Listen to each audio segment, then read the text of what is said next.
Welcome back to the show as we look ahead to this, or we look back rather, on the match reaction. Spurs versus Manchester United. Manchester United won. Fossil football. Spurs won at full time. Nearly was 2-1 if that penalty was given because Bruno just doesn't miss off the spot. The first match reaction of many coming in the future, I hope. So join us and the rest of the United fans as we try digest this humble pie. Don't know if it quite qualifies as a humble pie because some people would have taken a draw in these circumstances. But nevertheless, please do consider leaving a like and subscribing if you are new. Gentlemen, your overall thoughts on the game and how far did United underperform for your expectations? Because I know some of you were heavily optimistic, and by some of you, I mean those of you listening and the gentlemen on the show today. What were your thoughts on the game? I mean, first half, I was having heart attacks, mental breakdowns as a United fan.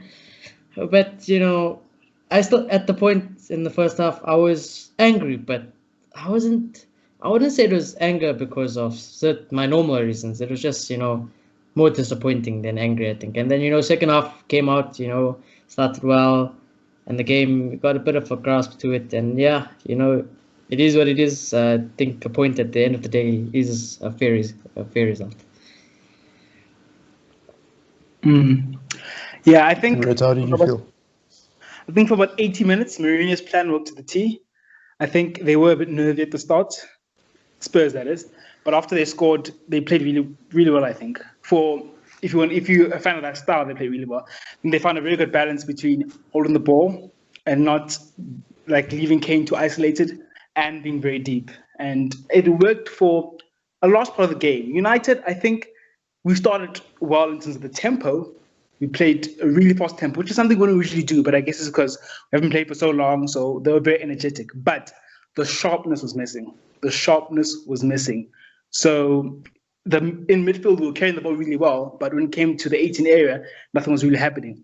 And specific players, specifically McTominay, Fred, Daniel James, and Maguire, sharpness was just off.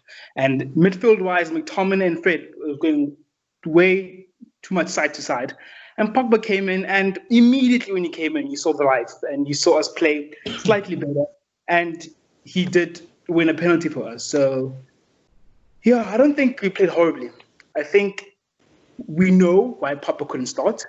So we're not going to complain about that. But it kind of sucks because you can say if Pogba did start and we did play like that from the start, we might have won this game. So I'm not going to complain too much.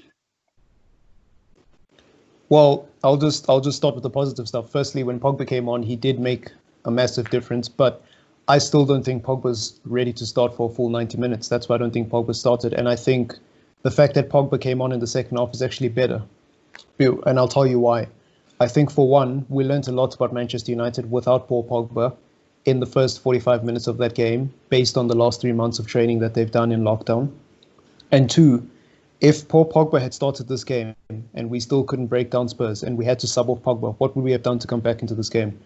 Because the reason why Pogba was so influential in that second half is what I've been saying on this podcast for the last 3 months. If anybody cared to listen, Paul Pogba's abilities from deep aid Manchester United perfectly if we have someone like Bruno Fernandes playing in the 10.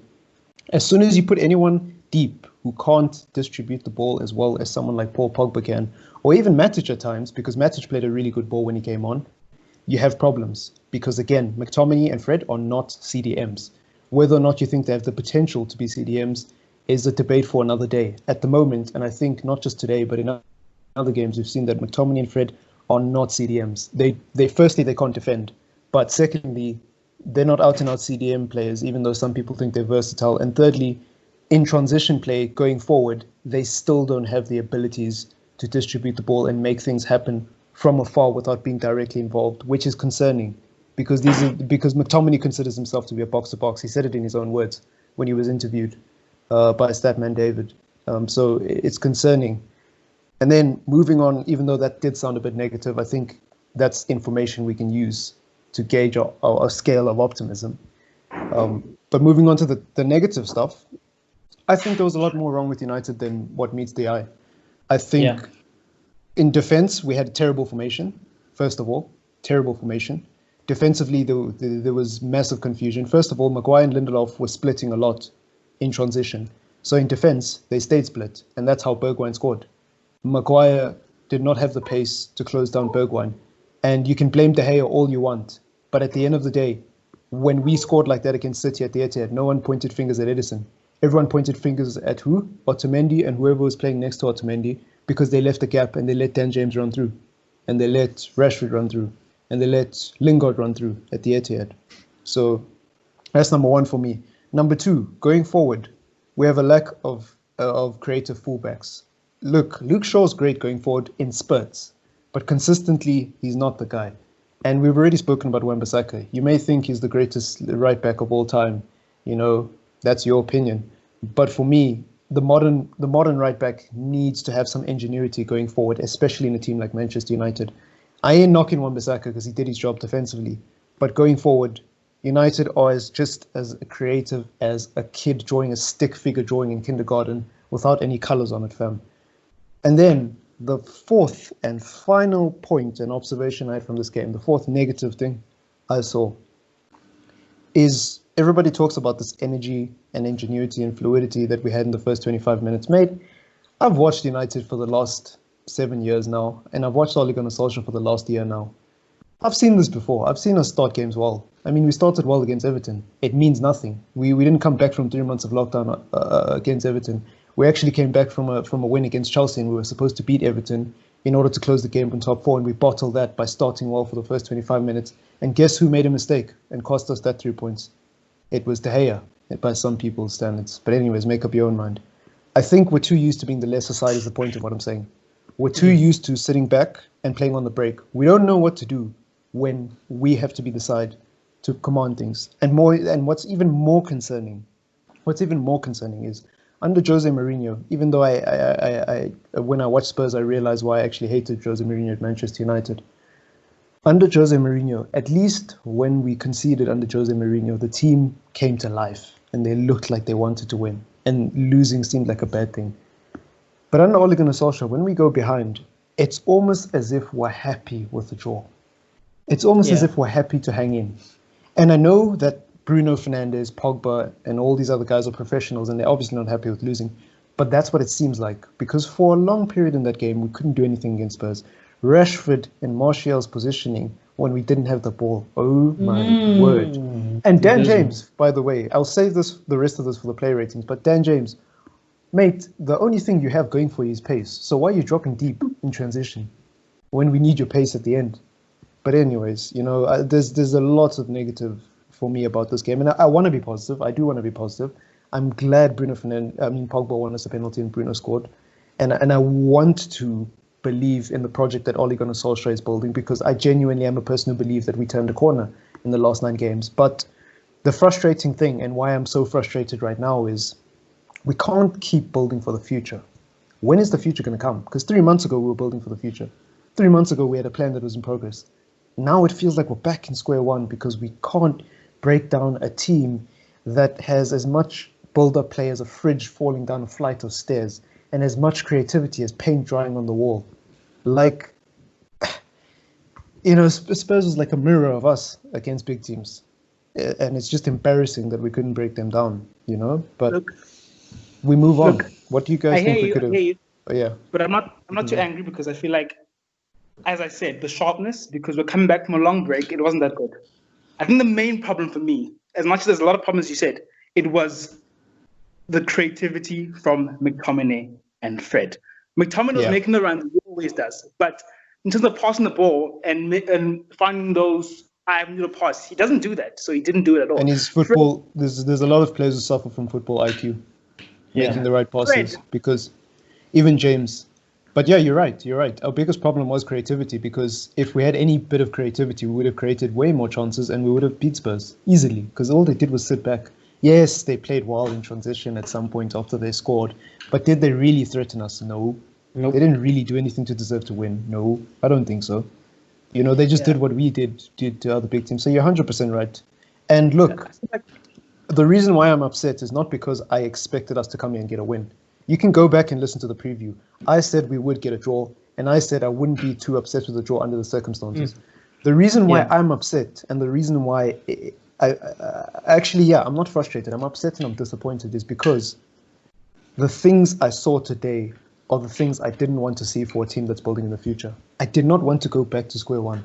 I wanted at least some sort of improvement and some sort of vision. I did not want to come back and watch United look clueless. I don't mind you not. Yeah, that was. Yeah, I don't mind you making bad You're not passes. excuse that considering that they were off for so many months. No. Listen. Yes, COVID is unplanned. COVID has disrupted everyone. But I watched Norwich earlier. And you know what Norwich did? Milton. They played well in that first half. They played bloody damn good football. Sure, they got battered and they lost, but still, Norwich played the way Norwich played. And I enjoyed that game because I watched that game because I knew Norwich was going to play proper football. What excuse does Ole Gunnar Solskjaer have? Like, I can't blame COVID and what's happened for Rashford playing centre forward and right wing, then left wing. Now he's coming back. No, COVID has nothing to do with Dan James dropping deep. COVID has nothing to do with Dan James dropping deep. I have no problem with mistakes. I have no problem with Maguire making a mistake, De Gea not quite being ready to make the save after 3 months. I've got no problem with that. I've got no problem with Rashford or Bruno taking shots out from long range that don't make sense because there's no sharpness. I've got a problem with the lack of creativity. I've got a problem that has existed with our fullbacks before COVID. Before COVID, Aaron Wan-Bissaka stopped going forward. Before COVID, Shaw stopped going forward. Before COVID, Fred was not a DM. Before COVID, McTominay was not a DM. Before COVID, we never played McTominay and Fred next to each other as a DM unless we were forced to. Before COVID, Dan James never dropped deep. Why after COVID is Dan James dropping deep? Why after COVID is Fred suddenly a DM? Why after COVID suddenly is Ole Gunnar Solskjaer brave enough to play with energy and zest? But before COVID, you couldn't do it against Wolves. That's why I'm upset. I don't want to defend Ole too much, but with the Fred and McTominay one, if you think about it, that was his main two CDMs, and the reason he didn't play them was because of injury. And with Dan James, I think if you're playing a team that plays very deep, as much as a Mourinho team, as much as Spurs played today, it can happen. It's very natural, especially with the low football IQ that Dan James has, that you drop that deep and try to get the ball. And he was very bad at it, but I can see why he was doing it. Yeah, but I disagree with the Fred the Fred and McTominay premise, because McTominay was not a CDM when Ole Solskjaer got here. McTominay has never said he wants to play in the CDM role. McTominay said it himself. He's a box-to-box midfielder, number one. Number two, if McTominay was injured, then there is no evidence to support that Ole Gunnar Solskjaer thinks McTominay and Fred are a good DM pair, besides today.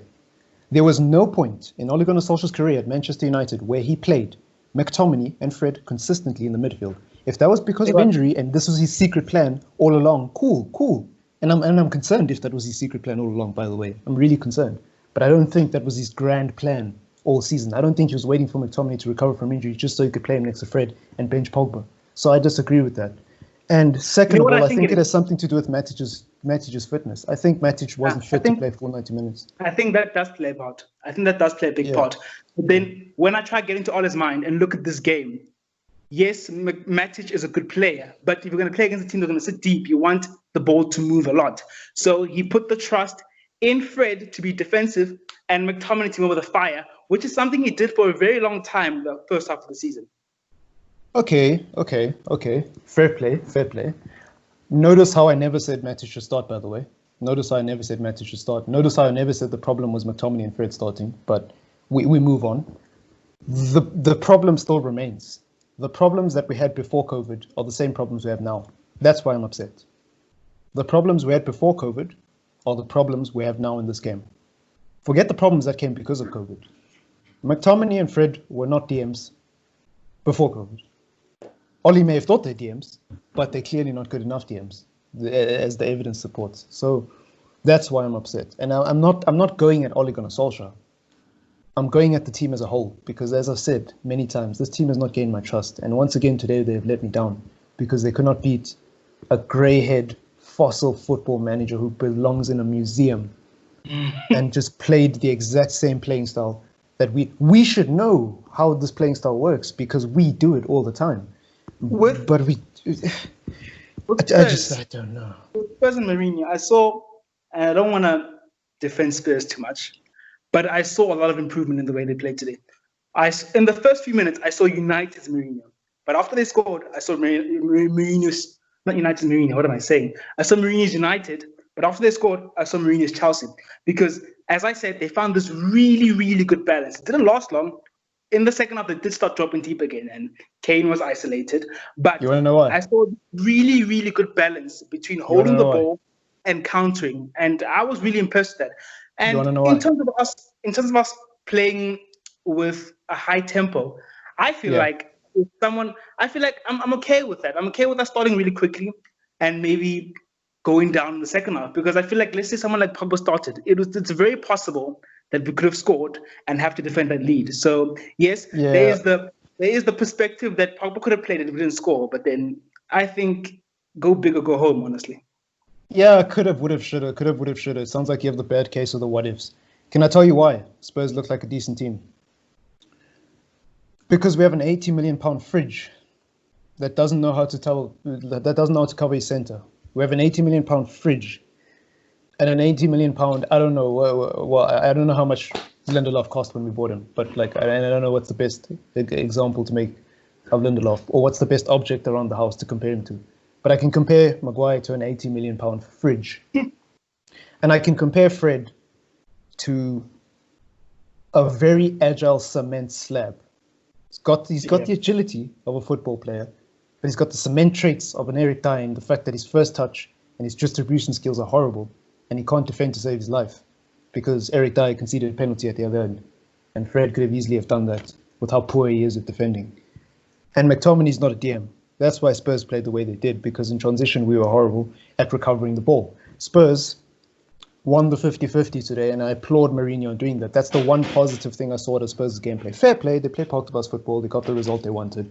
Cool, we do that all the time, so I'm not going to knock them for playing Pogba's football, even though I don't really like it. But the one positive thing, and the way I'll applaud Mourinho properly, is Spurs looked more up for it today than Manchester United did, which is another problem that we had pre-COVID, before COVID. This is a problem we had. It doesn't look like we want to win.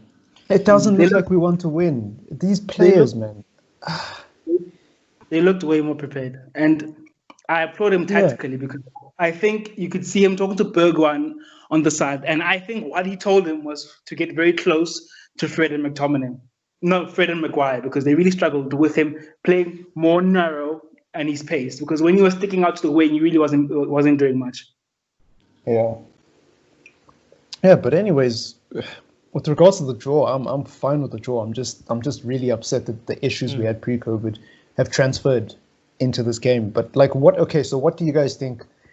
Moving on to the positive stuff, what do you see going forward for Manchester United, having actually experienced 90 minutes post-COVID, now that you have a bit of that humble pie in your face? I think what are you expecting? I think the sharpness will come again, and then I don't know. I don't expect United to bounce back instantly, though, because I generally think Oli and this team do take some time. We've seen how long it took them to get to those 9 weeks where we were blistering in form. So I expect them to still be slow and, take a few more games to probably get the best out of this United team.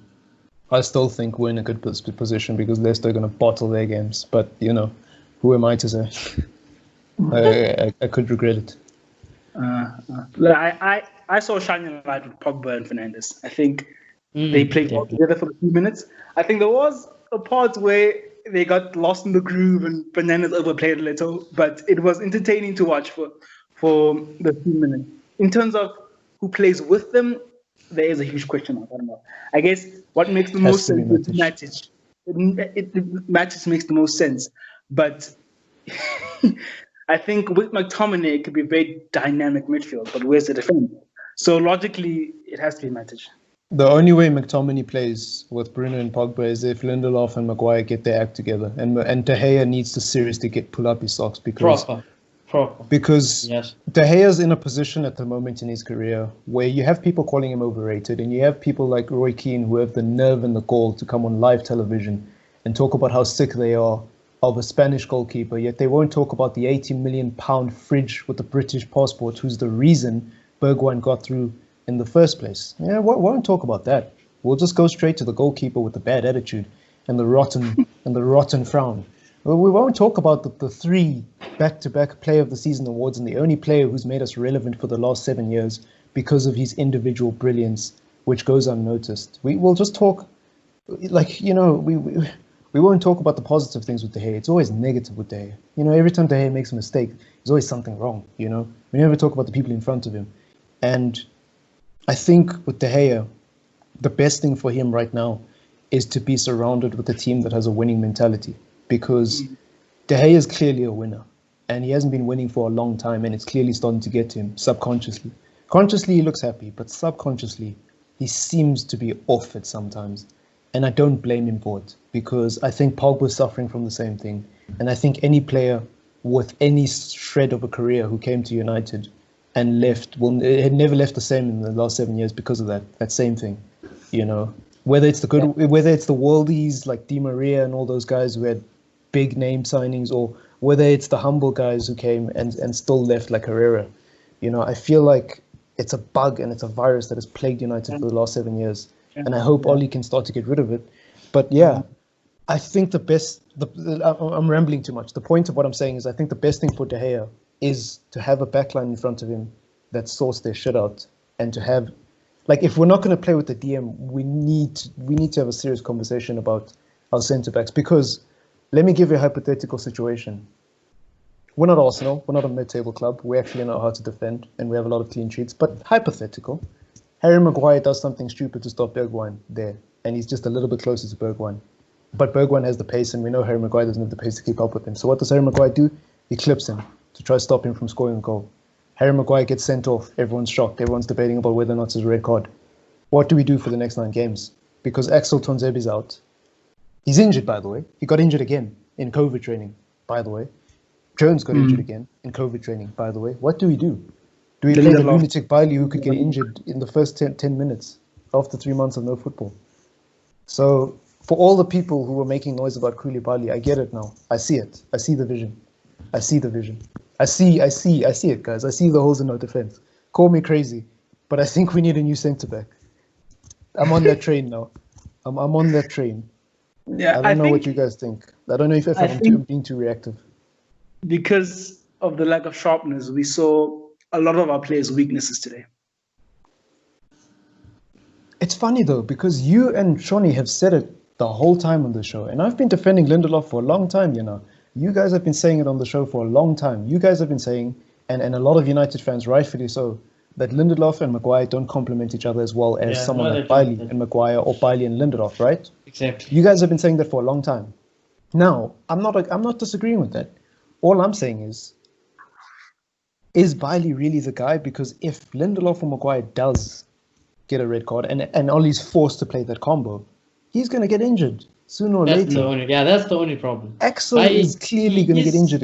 Yeah, exactly. He is injured, actually. He is injured. And we're not going to play full Jones. So Axel and Bailey, they're the good ones to play next to one of them. But the problem is they're both injury prone. Yeah, so how close are you guys onto that centre-back train? Probably third on my list. Behind a right winger and a CDM. Oh. I guess when you forget the numbers and look at the quality, we do need a CDM. No, because it's the same as it. We do need a CB, you mean, or unless you actually meant DM. But yeah, centre back. It's the same. It's the same exact argument with our midfield. The argument with our midfield and the argument with our defense is the same exact argument. We have the depth. We're just not happy with the players in those positions. And with the centre backs, what's concerning is it's such an important position because of how frail De Gea is nowadays.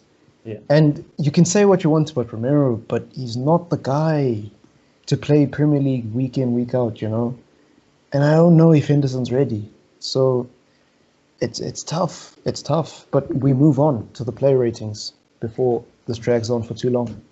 Starting in goals. David De Gea. He made an important save after. He made a great save.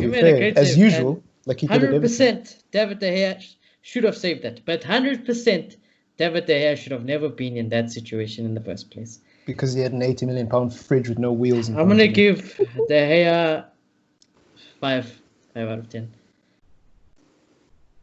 Fair enough. I agree 100%. I think he should have saved that. And he does make that type of mistake a lot. He does.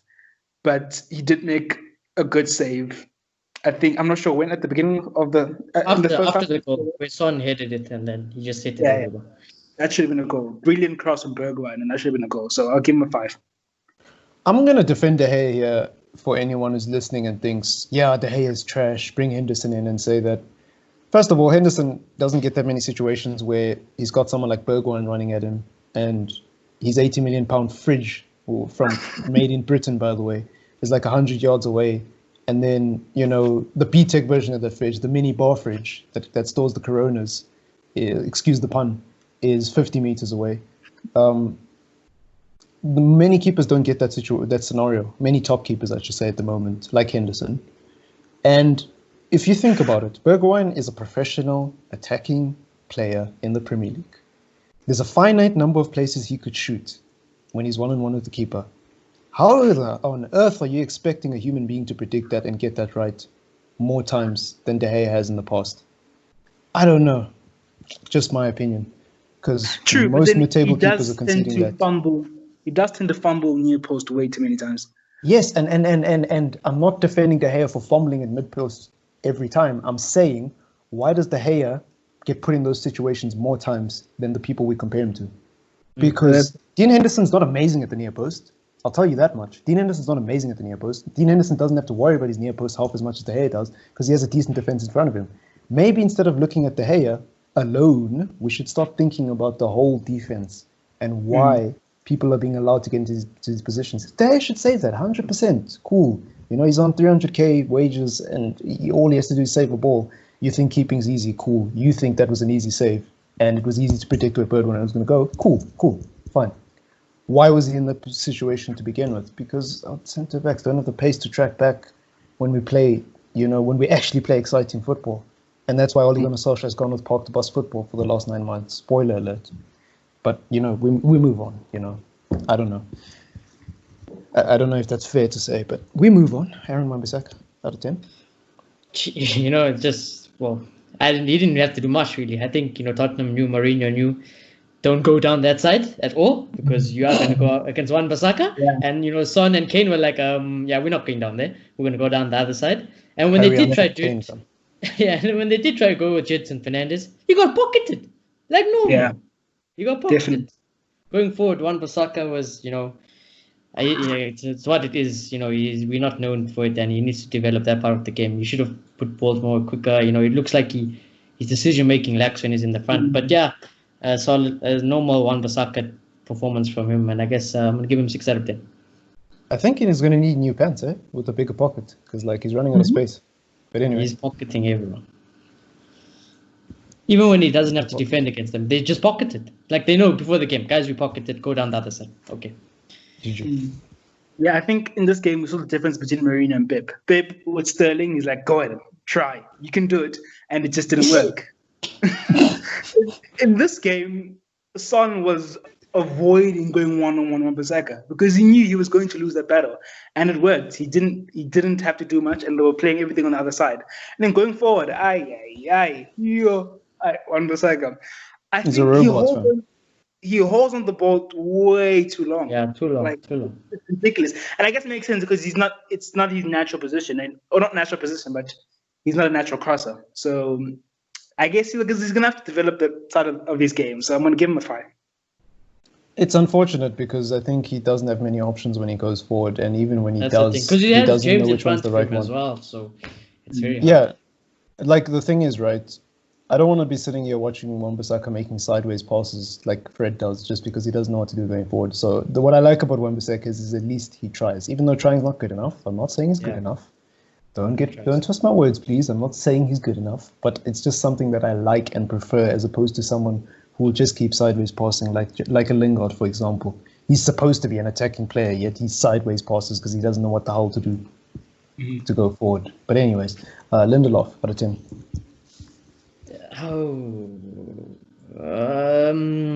Not again. I didn't have much to do, and you gave away one chance, but it wasn't that bad, and I think it was just average. So again, if Maguire's a fridge, then Lindelof is a bar fridge because at least he has some pace. Yeah, you got that. So for just plain old 5 out of 10, didn't really have to do much. Maybe not a bar fridge, a microwave, but yeah. I think that's fair.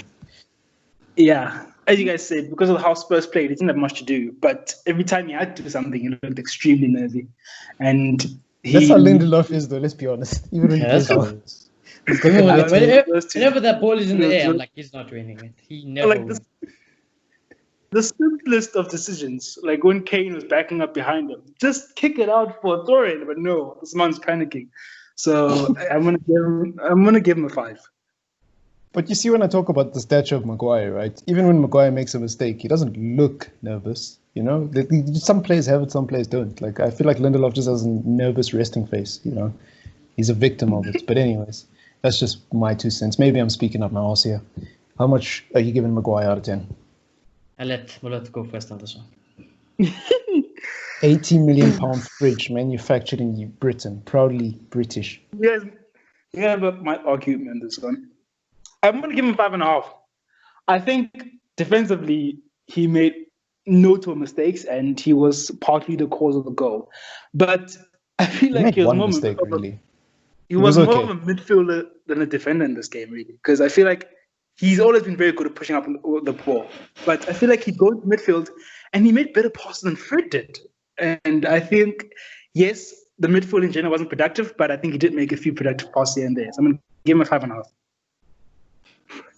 But we've seen this all season, fam. When Lingard doesn't know what to fucking do and Matic is too slow to recover the ball, Maguire's the guy to boot it to Dan James. Like it's just an unfortunate reality. And Maguire is good on the ball. That's why that's one of the reasons we bought him. So Maguire's a well good done, defender, I guess. but he has his weaknesses and he needs a partner who can Someone next complement to him. him. Yeah, Yeah. definitely. Same argument as Lindelof. Maguire as a midfielder today, I give him a 5. Maguire as a defender and captain of Manchester United, I give him a 3. So we'll meet in between the middle, and I'll give him overall 4. That's fair enough. I mean, what else can you say? I mean, he's a fridge without wheels, packed with cement inside, and probably some ice blocks, some ice cubes that weigh like half a kilogram more than the average bag of ice, just to make it weigh down a little more. And then And it to add seemed to like- that, you can't even. It seemed like Lindelof had a knock, so that's a bit worrying. Well, Yeah. I mean, this is. I mean, this is what I'm saying, bro. Like, where to from now with United? Because a few months ago we were talking about how everyone is coming back from injury. Soon we'll be talking about people going into injury, and our replacements are also injury prone. You know what I mean? And this is not a COVID problem. If you think this is a problem because of the last 3 months of lack of match fitness, where have you been for the last 7 years? We've had injury problems. We've had fitness problems before COVID. So I ain't buying that excuse purely because some of these problems have been here for 7 years. And finally we find a pandemic that excuses them. And we think it's okay to draw to Spurs or to potentially lose out on top 4 because one of our premier centre-backs took a knock and his replacement also took a knock. And his replacement took a knock, and his replacement took a knock in the COVID training, so he couldn't be available as a replacement. And then his replacement also took a knock. It's ridiculous. Yeah.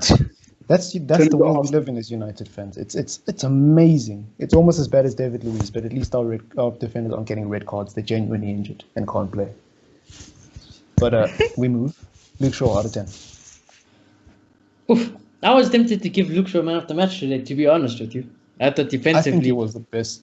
Yeah, I think, if anyone wants to blame Luke Shaw for that goal, nah, man. You have an agenda. And everyone Roy who Keane did. blamed Luke Shaw. Yeah, and again, and- with Roy Keane, like, sometimes I just want to smack him across the face, even though he's an icon and I respect him so much as a player. No, yeah, but there's as a a lot of pundit, people who were sometimes- messaging me at that point, blaming Luke Shaw out of everyone. And I was like, no, and I know they have Luke Shaw agendas because in the past, way before, even when he came to the club, they had the It's agenda of like- Luke Shaw. So anyone who blames him for that, you're stupid, right? Just first off, you are stupid. It's your opinion. But You your have opinion. no football Yeah. IQ if you blame Yeah, it's Luke Shaw for that goal. I mean, there's You won so the header. many You freaking won the header, reasons. and then Rashford's first shot bottled it, and then Maguire bottled it, and then it was just disaster.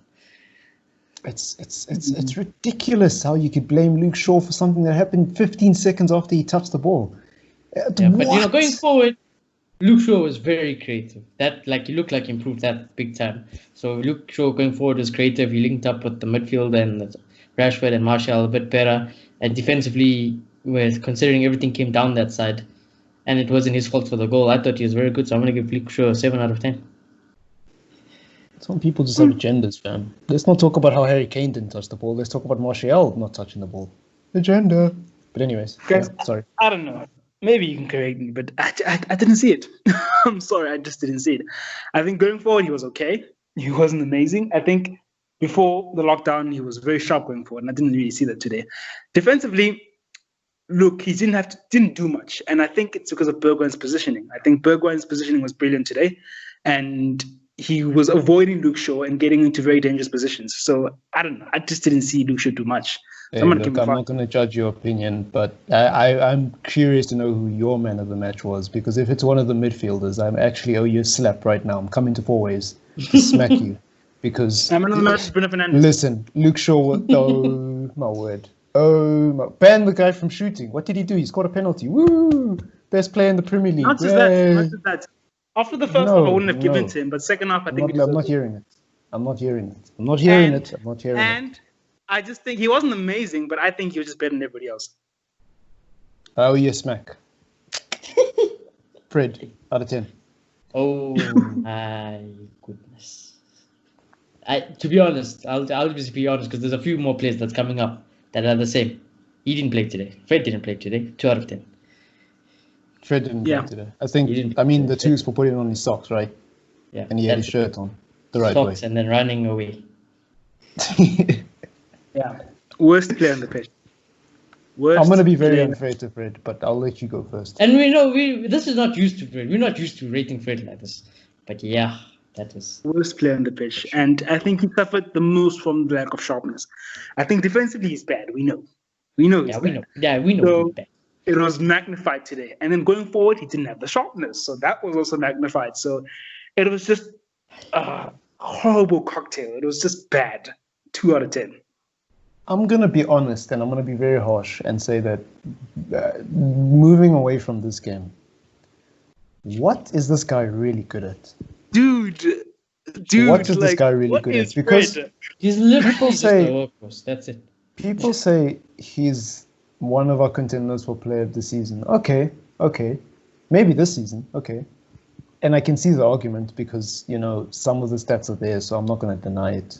But isn't that more of an indication of how bad our midfield is? Because yeah, no, definitely. I have the same feeling with McTominay, but McTominay's young, so I don't judge young players the same way because he can still learn. But what does this guy do? Because his first touch, it's almost like he wears cement boots. Forget being a bag of cement. He just has cement boots, fam. Like, that first touch ain't there, fam. And then his distribution from mid to long range. So in other words, diagonally across the field and just anywhere that is not right next to him is terrible. Terrible. His shots from long range outside of training and outside of fancy United training videos on YouTube that are clickbait. Terrible. Because he puts it in row Z all the time. Even Bruno was better than him today. And Bruno didn't hit a shot on target when he shot from range, if I'm not mistaken. He didn't even do a set piece today except for the pen. That was his only good set piece. Fred is way worse. Okay, so let's see. He can't defend. We already know that. He can't defend. Okay, cool. He's not strong, so he doesn't bounce people. Okay, cool. He's not tall, so he's not good in the air. Okay, cool. He's kind of agile and he's kind of quick, but if he has no first touch, you can't use it. There's no point in running into space if you're not going to control the ball when you get there. And if you're not quick enough to make sure that you have enough time to get everything under control. Dan James can get away with the bad first touch because he's usually the only one there. That's how quick he is. But Fred ain't that quick. He's just quick enough to get there. But then his first touch is not good enough when he gets there. So there's no point in him getting there in the first place. I hope you catch my drift. Okay, so that's 7 or 8 things that Fred's not good at. Okay, cool. Sideways passing, he's got that kind of down. Dribbling, not that good. For a person with a Brazilian passport, we need to check this guy, fam. You need to check his visa and everything, fam, and sort out his documents, because I don't know if this guy's a Brazilian, fam. And if he is, he must be half Brazilian or something, fam. I don't know if that family's full 100% Brazilian, you know what I mean? It's just... Okay, so he can't dribble, Okay, he doesn't have skill moves. Okay, cool. What can Fred do? What can Fred do at a high level? At a high level, because people compare him to Kante. I've seen mad comparisons to him and Kante on Twitter, and I've seen screenshots of him putting Kante on the floor, and I'm like, okay, fair play. He played well against Kante in a Chelsea game when Kante was playing out of position, by the way, against Lampard. Cool. In that game, he was better than Kante. But long term, what does this guy do? Also, let's look at the stuff that doesn't have to do with football and technical ability, because we already know Fred's football IQ isn't that great, right? Let's look at the other side. People say he's a workhorse. People say he's an engine. Cool. How long does it take him to get match fit and match sharp? Because before COVID, Fred was in form, I agree, and Fred was one of our better players, I agree. Fred didn't deserve to get dropped, I agree, 100%, and I think that's more of an indication of how bad we are, rather than how good Fred is. But remember when Fred wasn't in form? Remember how long it took him to get in form? Remember when Fred only started because Pogba and McTominay were injured? Nobody talks about that anymore. And what worries me about Fred is, yeah, he's a workhorse. Yeah, he can do a job. Yeah, he's great as a bench player. But is he really? Because realistically, in a season, if Pogba, Bruno, McTominay, and whoever the next DM plus Matic stay fit, I don't want this guy coming into a semi-final Europa League off the cuff when he hasn't played in 10 games. I really don't. You know, yes, I prefer Fred who's played the last 15 games because I know by then he'll be warm. You know, I get it takes that engine 6 years to warm up, so I know after 10 games he's ready. So Fred from 3 months ago, cool. That's my guy. That's my G. That's my poster. I'm going to church for that guy. But Fred, when he hasn't played, I don't know. I don't know about this guy. And I know this is harsh because, you know, you can't judge a player COVID. But again, I'm even talking about pre-COVID, before he was in form. There was massive question marks around this guy, even back to Mourinho. So I don't know about Fred anymore, but, you know, that's not the show for this. McTominay out of 10. Oh, yeah, Can I say something on Fred? Yeah, I think the only thing he has going for him is the workhorse thing. But besides that, I think as a 6, he's a jack of all trades. That's what Fred is. As a 6. That's sad, because you're basically saying he works hard.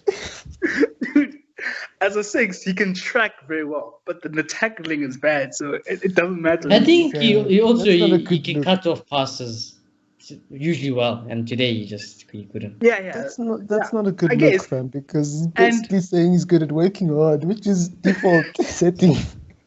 You should work hard as a professional. In terms of short passes, when we're playing on the counter and there's gang space, he's decent at it.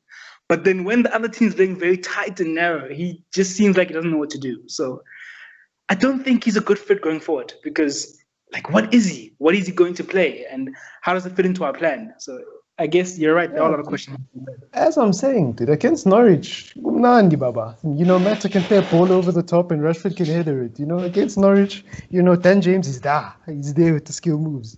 But against Spurs, in a difficult game where we actually need creativity, you know, I don't know if working hard is enough, bro. I don't know if running for the badge is going to get you over the line against fossil football Mourinho, you know. Like, I respect Fred. I do. I like him because it looks like he's one of the few players on the pitch who gives a shit when we're losing.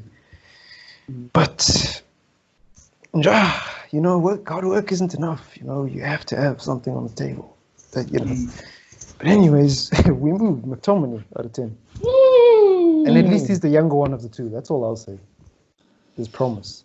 And the man does score big goals, you know. Like, today's McTominay, I never want to see again. I never want to see I expected today's McTominay at least because of COVID, you know. I mean, yeah, I expected it, but it is what it is. Okay, I didn't expect it. Is what it is. Today was a shocker. Today, yeah, today it is what it is. But yes, man was just running around like a headless chicken today. Did nothing. Tackling horrible, passing horrible, vision horrible. And then creativity horrible. Defending was horrible. You know what? Today it was not my McTominay. Yeah, it just wasn't at it. So, you know, I'm gonna give. And we often talk about McTominay being an engine as well, but at least McTominay has other things going for him as a younger player. Like, I can name a list of attributes that McTominay does a lot better than Fred, including first touch, by the way.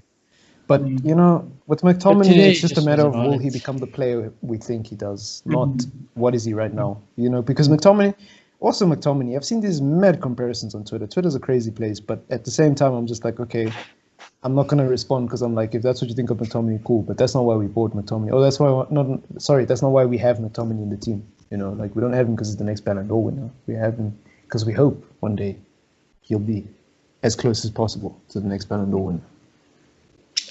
I think with McTominay, you can see what he's aspiring to be.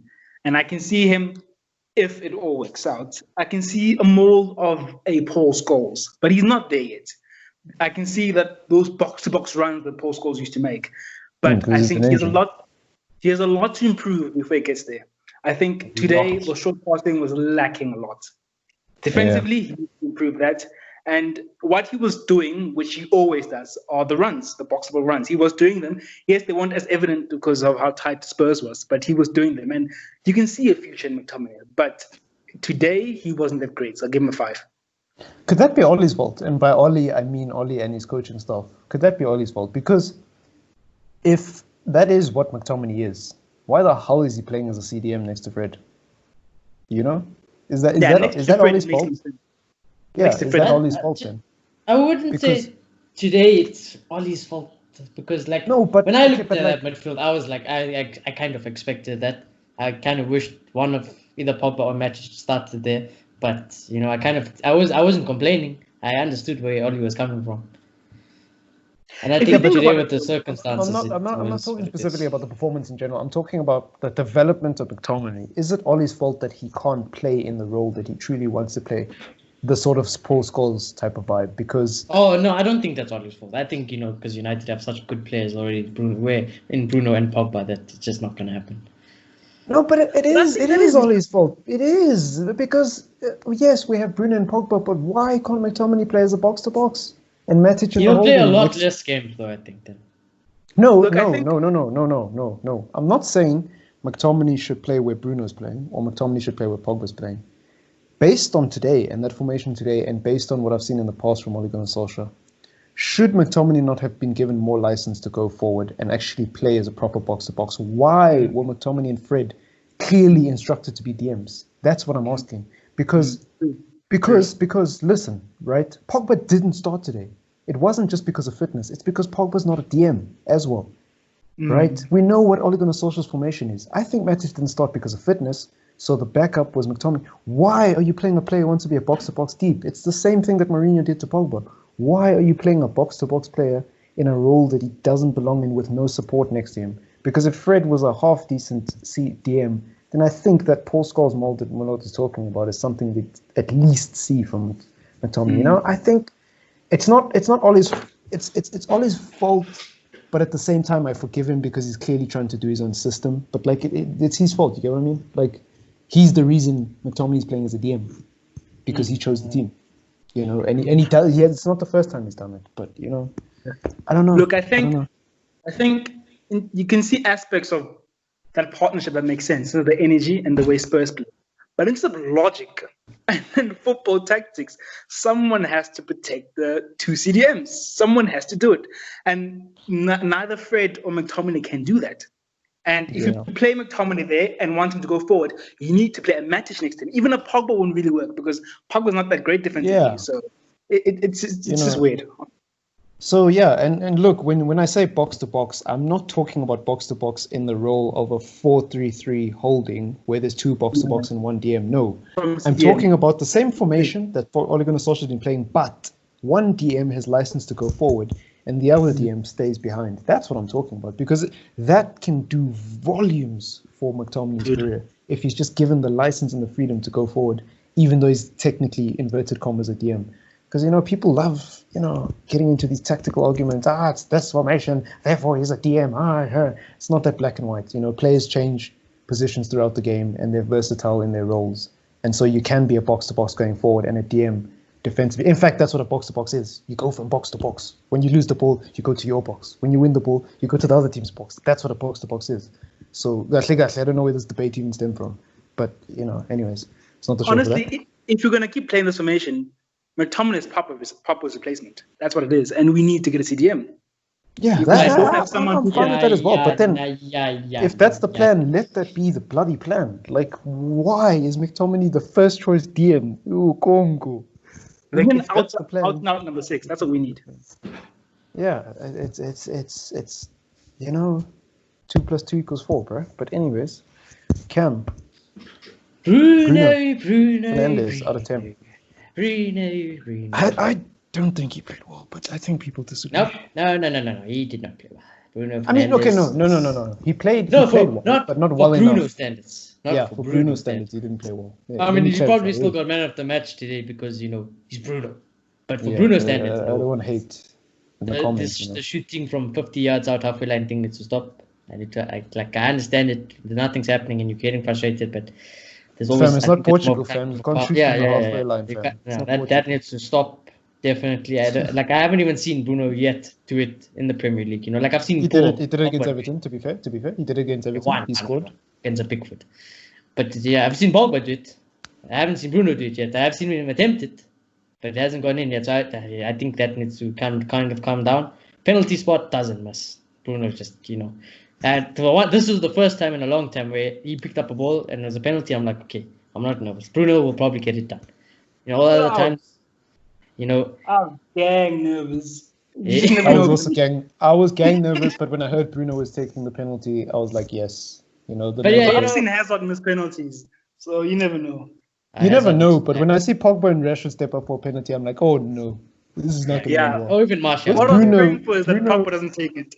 Yeah, I was happy that Bruno took. I was nervous, don't get me wrong, but I was less nervous than I would have been if I saw Pogba or Rashford. Because Pogba and Rashford, I'm like, oh, Conco, we want no doubt in this guy. He's the guy. But anyways, yeah, Bruno did what he needed to do. I thought he was a lot better when Pogba came on as well. And that little bit they played together was it was just absolute magic. And yeah, I'm gonna give Bruno 7 out of 10. Pogba won the penalty as well.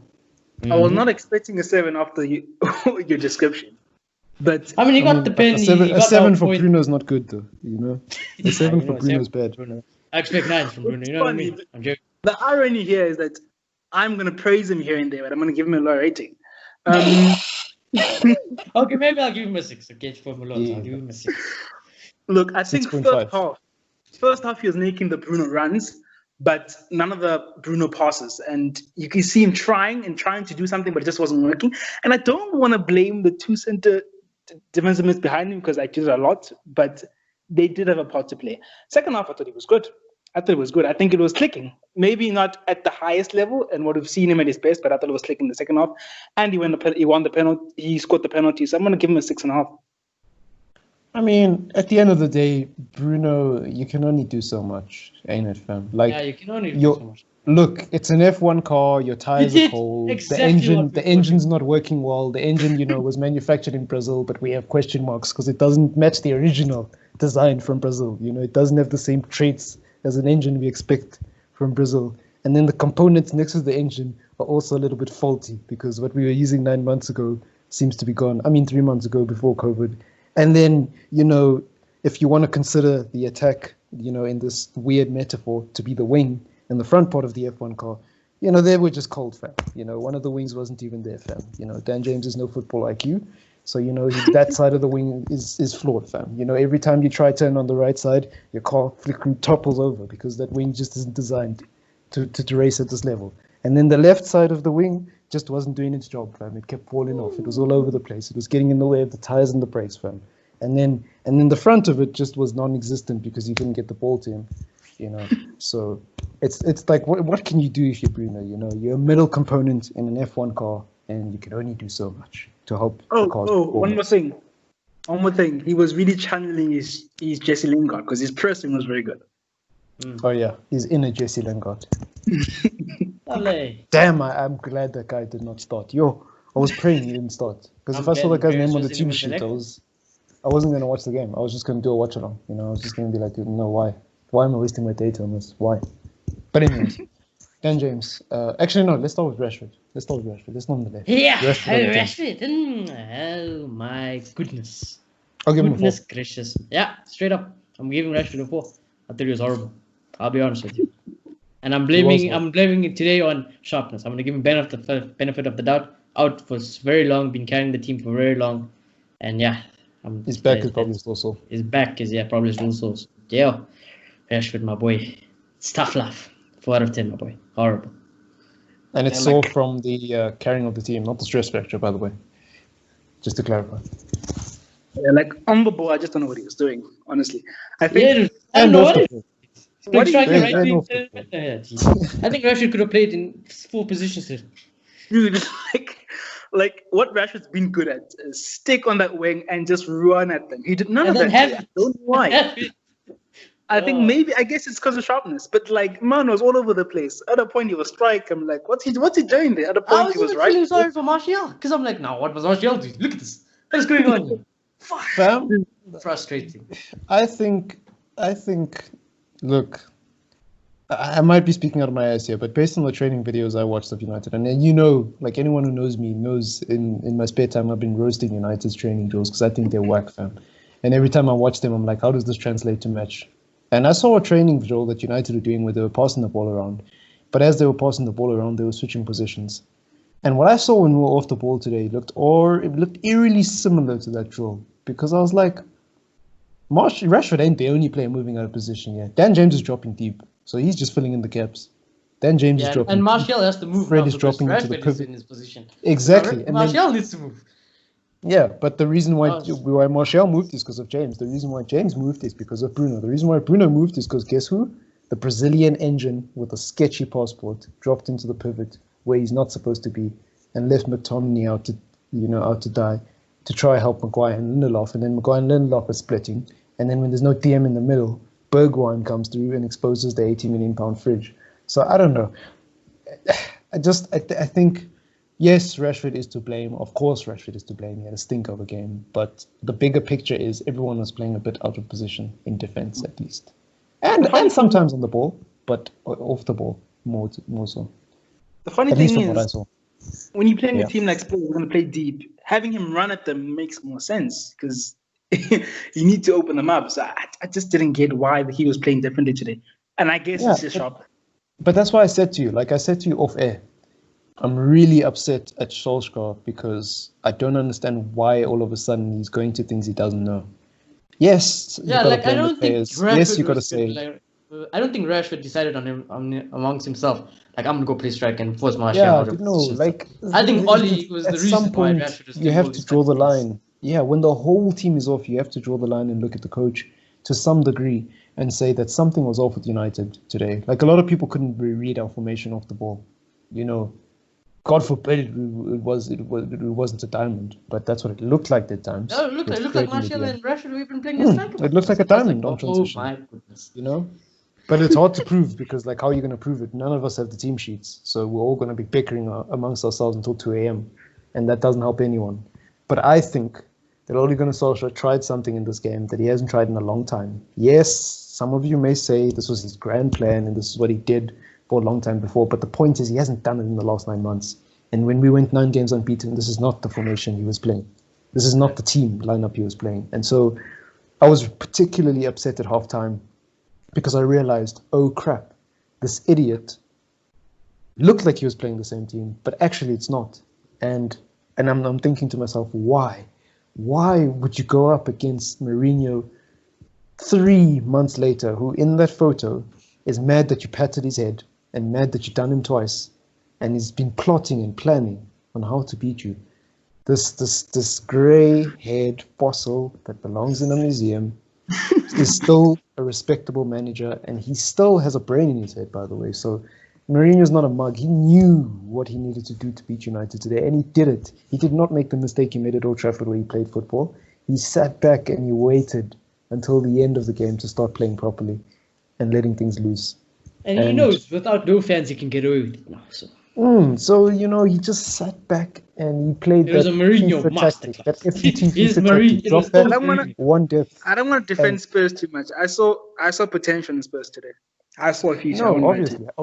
obviously. Like, listen, when we talk about this, we're not knocking Spurs. We're not saying they didn't deserve to win or anything like that. But it is what it is. Let's call it what it is. It's counter-attacking football. That's what we do. You know, we see potential in Oli, even though he plays a crap style of football. So it is what it is. You can choose to defend Spurs or you can choose to attack Spurs, but it is what it is. They sat back. That's what they did. And no one can deny that. And you can say there's positives from that. Cool. There is positives from that because they did do something that was good. But yeah, it's classic Mourinho, isn't it? It's just classic Mourinho. It's nothing new. And I think that's the big thing that people are taking away from this game, from a Spurs point of view at least. And I'm glad they didn't win, because if they had won, this would have been the biggest smash and grab. of post-COVID, Yeah. But yeah, I don't know. Martial out of 10. Oh, my boy Tony. I felt so sorry for him. Oh my God.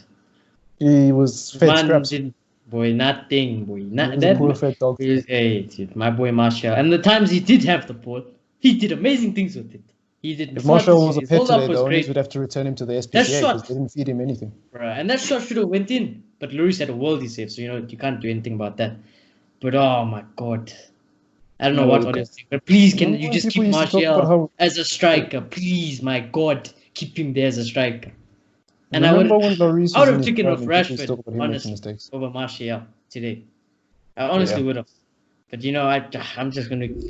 I'm giving Martial petty points here. 5 out of 10. He was fed nothing, and when he did have the ball, he did do amazing stuff with it. So. I agree. I think he was extremely isolated. So I think it deserves a 5 out of 10. Remember when people were talking about Lloris making the similar types of mistakes as De Gea in his prime? But we don't talk about that. We also don't talk about the fact that there was a what I'm trying to think of a very clever and witty joke here, but I really can't. Harry Kane. There was a guy with a British passport at the other end who played just as badly as Martial, but he's gonna get away with it. You know why? Because he's got a British passport and he's better than Martial, and he costs like £100 million or more. It's ridiculous, bro. And Harry Kane played whole 90. I'm sick and tired of it. All 90. He did nothing. Harry unfit Kane, fam. Harry non-existent Kane. Harry the magician Kane, because the only thing he's good at is disappearing to the recovery room for 9 months. What else do you want? He's always like this though when it comes from injury. Yeah, really. Yeah, this is nothing new. This is another example of a pre-COVID issue about this guy. This inconsistent but world class on his day type of player, and I'm sick of it because I'm not mad at Harry Kane. I wouldn't say inconsistent. I would say inconsistent. For me, if you spend 90% of your time in the recovery room, you're inconsistent because you're not there half the time. Not 90. I don't think it's that bad. Okay, not 90, 50%. 50%. Well, if you spend 50% if he did of spend your time 50% and he's still ending up like being a top goal scorer of the Premier League, I mean, hey. Harry Kane fans, calm down. I'm not saying Harry Kane's a bad player. I'm saying you guys are missing the point. I'm saying Harry Kane doesn't get the same stick as Martial because he has a British passport. Nobody talks about how lazy Harry Kane is. Nobody talks about how Harry Kane is off the pace when he comes back from injury. The point of what I'm saying is not to say Harry Kane's a bad player. I think Harry Kane's a phenomenal player, but he spends just as much time in the recovery room as Martial. Hello, you can't deny that. And for me, and this is my personal opinion. This is not fact or anything. My personal opinion, I would rather have someone who's fit, who scores less goals, than someone who scores that goal, but then he's not there half the time. Like I really don't like players with injury problems. I genuinely don't. Like I'd rather have Bruno over Pogba, just because. I just feel like you exaggerate in the injury. I don't think he's injured that much, to be honest. And I think that they don't say he's lazy because, unlike Martial, he will be off for a few days, for a few weeks, but then when he does come on, he's extremely consistent and he's top goal scorer of the Premier League. Yes. Why? Because he has service. Does he track back? No. Does he smile? No. Does he have good body language? No. Does his voice sound happy and jittery? No. It's probably one of the most depressing voices you'll ever hear in football, at least in the Premier League.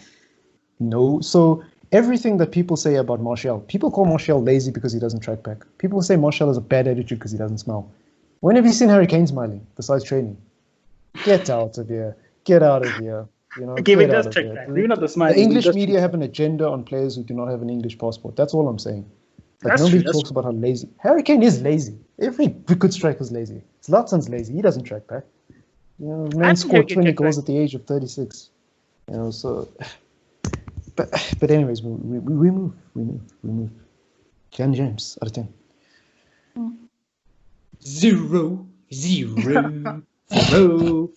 I swear to God, Greenwood needs to start over him. Ollie, please, I beg. Greenwood deserves it. He's stronger than Jan James. He looks faster than Jan James. Better shot, better IQ, better everything. Jan James is maybe the right foot of Greenwood, not even, because he smashes it in with the right foot. Maybe the sad thing is the reason why Greenwood will never start is not because I don't think Ollie doesn't believe in him, but because Ollie sees him as a striker and not a right winger. And if he starts Greenwood there, then he doesn't have anything to bring off the bench. And look, there's proof for this. There's proof for this, because if there's one thing I've learned about Ole Gunnar Solskjaer, and I don't think anyone can deny. I mean, you can try, but I will argue with you for till the cows come home. One thing I think that cannot be denied about Ole Gunnar Solskjaer is he loves having different options. And you can explore that deeper and you can say that even in the sense that he changes his formation and he has different philosophies based on different teams. Or you can take it at a simple level and say he just likes having options off the bench. That's why he didn't start Pogba. However you want to look at it, I think this guy likes having options, and he likes having as much depth as he can in certain positions when he feels like he has the freedom to do that. And that's why I think Greenwood doesn't start. Because if he starts Greenwood, he feels like he's throwing him into the deep end. And I honestly have no problems with that, because I think Greenwood is better than Dan James in terms of skill, and he can do more going forward. But I don't think Greenwood's a right winger, and I don't think Greenwood should play out of position just because Dan James is crap when he could be developing his career as a striker. But that's just my opinion. I think he's a decent right wing. I just think he's trying to be careful with his development and doesn't want to rush him too quickly. I think Dan James is clearly a bench player. Like, he's not one to start. Yeah, no. For me, Dan James is a better option off the bench. Because if you bring on he is a better option on the bench, but you see, the thing is, what people don't realize about Greenwood, right, is, and I know this is a nervy subject because some people love Greenwood. If Greenwood had to start every game, I'm telling you now, he won't be that much better than Dan James. He'll be better in moments, in spurts of dribbling and skill, but Greenwood is not ready for the Premier League. I don't care what you say. Greenwood is not ready for the Premier League. Why do I know Greenwood's not ready for the Premier League? Because there's no evidence to support it. He's only come off the bench and done well a handful of times. I can count it on both hands how many times I've been impressed by Greenwood. The other times he's been inconsistent. Why? Because he is young. And the last thing you want for a young player who's trying to develop his game is to play him out of position in a system that isn't even complete yet. So I don't want to see Greenwood get thrown under the bus just because Dan James isn't good enough. You know, it's not fair on Greenwood. And I know some people think Greenwood is better. And maybe today Greenwood would have created something and scored. Maybe next week against Sheffield he would have created something and scored. But over the next 9 to 10 games, plus the beginning of next season, because we might not get Sancho, in a scenario where we didn't get Sancho, do you really want to see Greenwood playing in an uncomfortable position and not getting goals, not getting assists because he's going to go into bad form, because he's young and he's inconsistent and he's not perfect? Is that what you want to see for Greenwood? Because I can promise you now, he's not going to be levels above Dan James. He'll be better, but not levels. There's no evidence to support that. We've seen him start a couple of times and be inconsistent, so he's not ready. He played out of position against Everton and he was horrible, bro. Oh my God. He looked like an alien. So Dan James, forget the skill, the IQ. Oh my gosh, yo. This man. I'm getting sick of that, and I don't want to get sick of it, but I'm getting sick of him. Like, I understand him dropping deep. I know Marcus was not sure about it, but then I understand why he did it. But like, when I he also does understand drop why he did it. I don't agree with when it, he does but drop I deep, understand it. He was passing back way too many times. Way too many back pass, and then up front decision making, we know. And it got to a point where even when he was on the field towards the end part, no one wanted to even give him the ball because they just didn't have faith. They're like, they were just like, no, don't give it to Dan James, don't give it to Dan James. Yeah, because he's a pace merchant fan with nothing else going for him, and he's just. And you know, when Greenwood came on today, it was like, I was like, wow. Yeah, it was refreshing. Greenwood is obviously more intelligent football-wise than Dan James is, but I think the problem with Dan James is a problem with a lot of English players. They're not coached, and this is where I said this ties into the whole thing with McTominay as well. This ties in. I know McTominay's not English, but it ties into what I was saying about McTominay. These players are being played in positions they don't want to play in by managers who want to play a system that doesn't really suit them. And ultimately, they're not gaining anything from it. They're being forced to play a certain way to suit the team, but they're not developing their personal skills and improving their strengths. They're always just working on patching up their weaknesses. Look at everyone. Wan-Bissaka's an amazing defender, but what is he doing? He's patching up his weakness of going forward. Lindelof and Maguire, amazing defenders, but they're always patching up their weaknesses and working so hard to cover the cracks because they suck in transition play when the ball gets played over the top.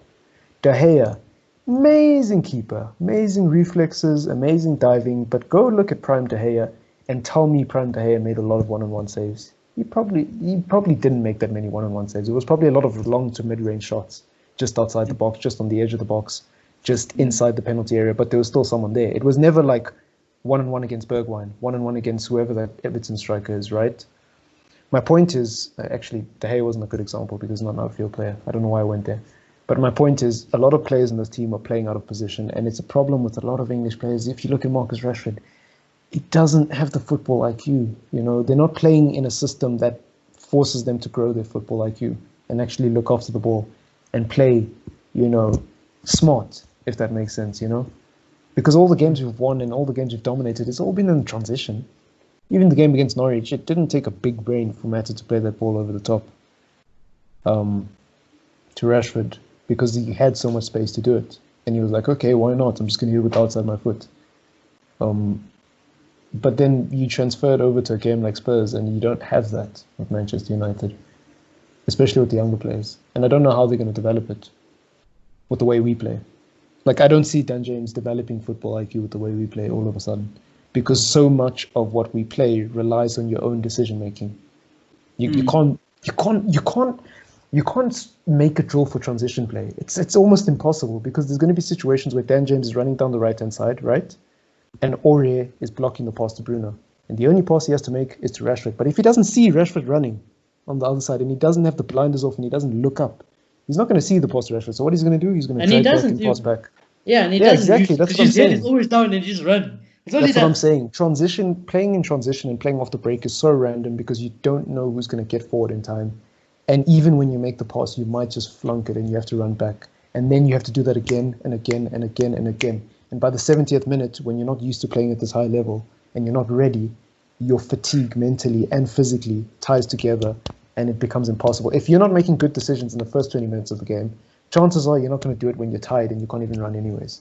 And then it goes on week after week after week after week, and the behavior never gets corrected. Why? Because there's no one else in that role, and it's really worrying.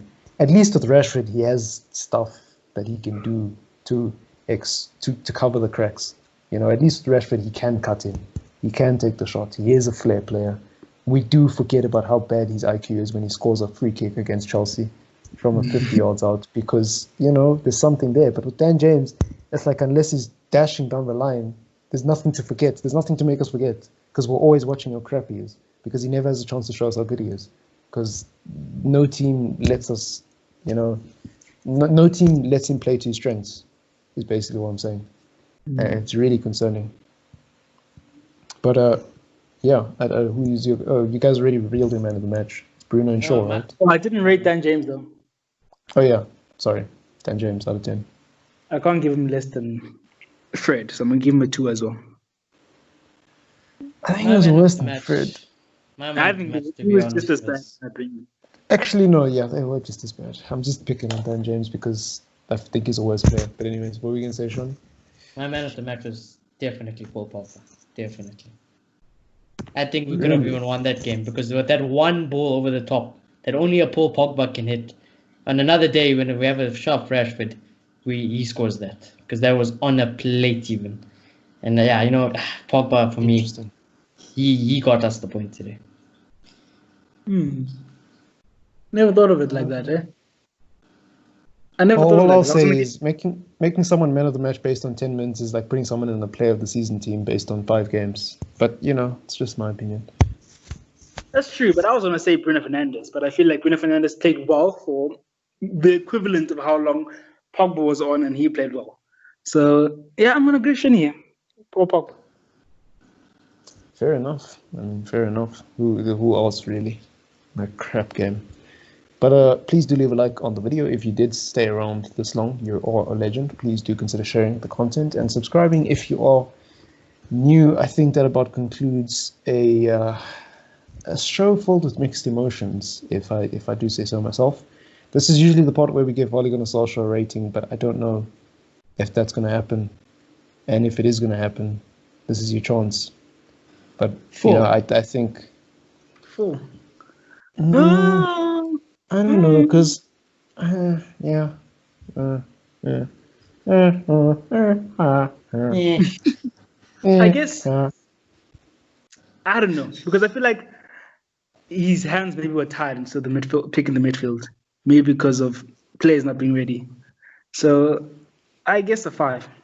Look, just to recap my thoughts on why I'm so upset with United, I don't think it's Ole Gunnar Solskjaer's fault completely, because I look at the team selection. I'm like, you didn't pick Matic. Cool, that could have been because of fitness.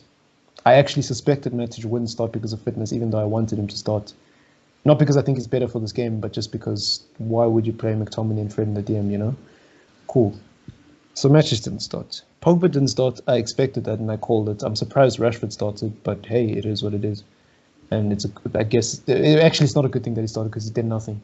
But Pogba didn't start probably because of fitness. I'm okay with that.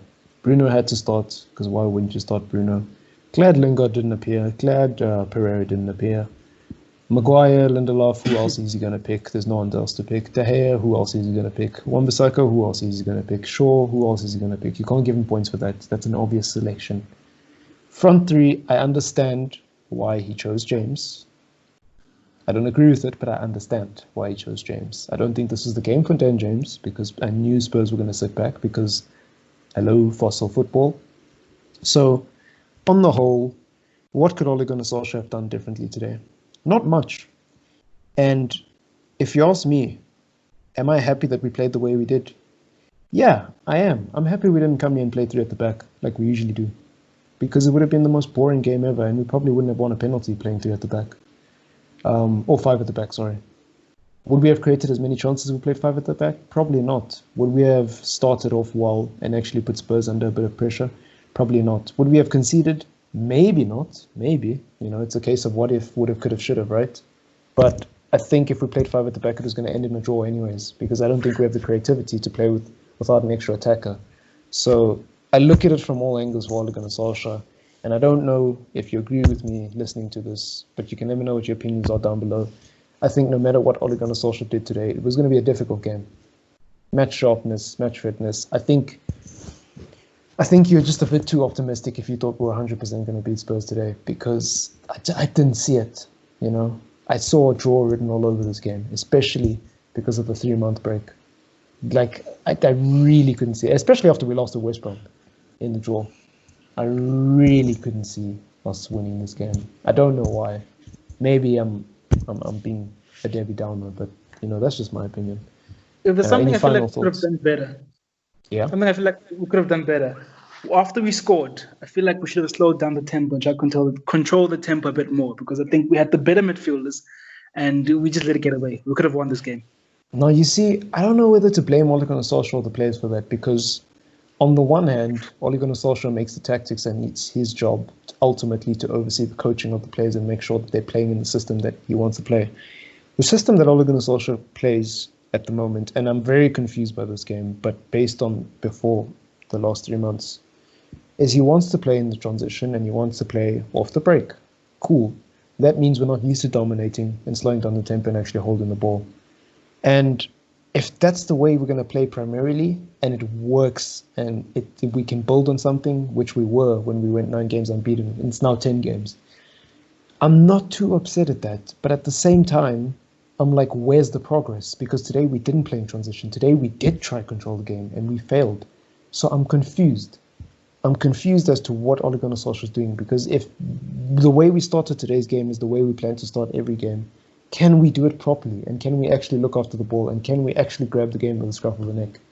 If we're going to sit back and play counter-attacking football, can we do that? Can we play Pogba deep so that he can actually distribute the ball? Like, can we not do this thing where we're playing players out of position because they're versatile and they can do a job there? No. Let's play people whose job, who they get paid 250k per week to do that job in that position, and let's do it and stick to a system and stick to a plan and run with it. That's what I want. I don't want this dilly-dallying of tactics and now Rashford's playing as a striker because he sometimes can play there, but he's not so good all the time. But it could have worked, could have, would have, should have. And then Igalo comes on sometimes because he offers something different. But, you know, Tony wasn't exactly playing well. I mean, badly, and didn't deserve to come off. You know what I mean? Am I the only one who feels this way? I just want to see us pick something. That's all I want. Pick something and go with it and run with it. Don't be all over the place. I hope I got my point across, but that's just my opinion. But anything else to wrap it up? No. All right. It's been a wonderful preview. Thank you for lending us your ears for the last hour and 20 minutes, and see you in the next one.